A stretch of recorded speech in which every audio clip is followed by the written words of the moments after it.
Hey, here comes a slightly review for the latest updates, so let's discuss one by one. The Phantom Force act like a Centurion's smoke bomb skills but having a debuff of attacking the buildings. And the recovering skills basically no purpose, just the 3% and no more than 10%. The overall is slightly better than Engineer. The performance is not quite ideal. So the next one is the T72. The damage buff on local advantage is so useful. That can be easily triggered and you can keep the advantage while pushing the enemy front line and extend the buff when you capture new cities. You can keep using the buff one after another. So the terrain reduction ignorance is kinda not obvious in battles, but it is certainly better than nothing, so it can be useful for some of the complicated terrain. And here we got the Abrams, the best updates in here. The increase in critical chance and ignore some percentage of your armor is so attractive, as you always meet some gay enemies in later on events or in the frontier. That's a great countermeasure for you, and the increments in the armor is also another extra buff for you, making your generals harder to die in the frontier, especially some of the player doesn't max out their generals and having a high damage but not enough health is quite frustrating. And then the AU F1. The maximum 4 grid attack range is so broken, and even broken more is the non-dying skills.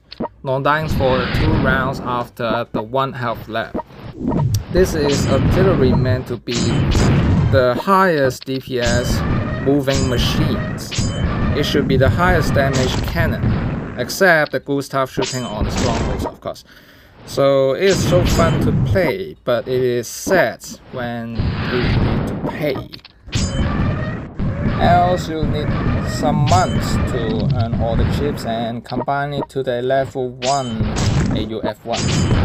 And then our Yukikaze is the best feature for sharing the damage. The battleships usually got over 1000 health after deploying your generals, and the sharing damage makes the airfreight suffering damage under 50 and some scenario that will be under 20. And parting with the Air Force dodging skills, the ship cannot be killed even in the frontier. But be careful that do not put any single health units nearby, maybe infantries or the transport ships. If you put it nearby and boom, all the ships get wrecked. And finally, for our Air Force, the B-52 is like a combination of B-40 and ordinary bomber at the same time. And dealing the extra nuke damage is quite ideal for the people without the 6-star generals, and the nuke buffing can kill the heavy and tanky easily, but unluckily the elite pieces isn't easy to get and collect. Just like our Apaki in the updates, it looks quite useful for its skills, but actually when you use it in the events, it doesn't quite ideal for the high damage, because the more likely flying rocket artillery, the damage will spread around the enemies you target on, but the actual damage on your target isn't high enough.